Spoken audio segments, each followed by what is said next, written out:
In this video, we're going to convert improper fractions into mixed numbers. In question 1, we have 5/3.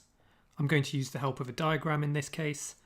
I've got 1/3 of a whole shaded now, 2/3, 3/3, 4/3, and 5/3. Hopefully you can see from that we have 1 whole and 2/3. So that's 1 and 2/3 as a mixed number. We can do this without using a diagram, however. The key is to understand that this line in a fraction simply means divide. So 5/3 actually means 5 divided by 3.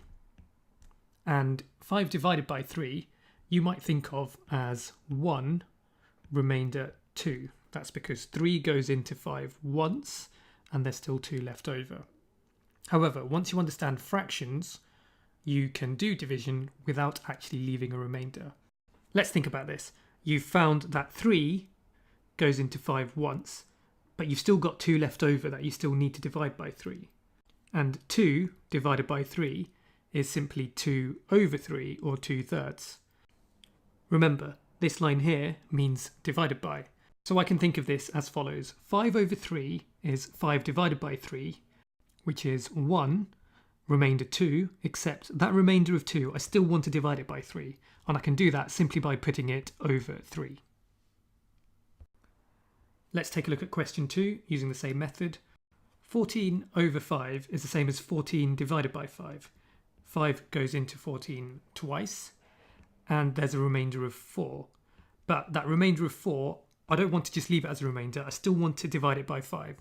So I can do that as follows. That's 2 and 4/5. Pause the video and have a go at the remaining 2 questions. Here are the answers. You might have spotted that in both of these cases you can simplify the fractional part of your mixed numbers, and that's because the original improper fractions weren't in their simplest form. So these could be written as follows. 8 3/6 is the same as 8 1/2.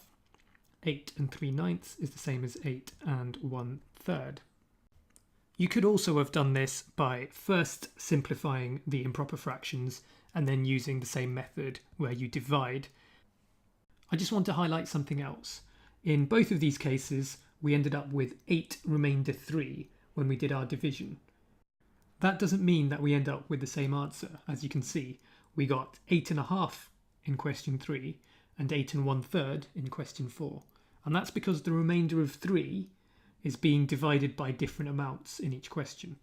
In question 3, the remainder of 3 is being divided by 6, which is why we end up with 3/6, and that simplifies to 1/2. In question 4, the remainder of 3 is being divided by 9, which is why we end up with 8 3/9, and the 3/9 simplifies to 1/3. So just take real care with these questions.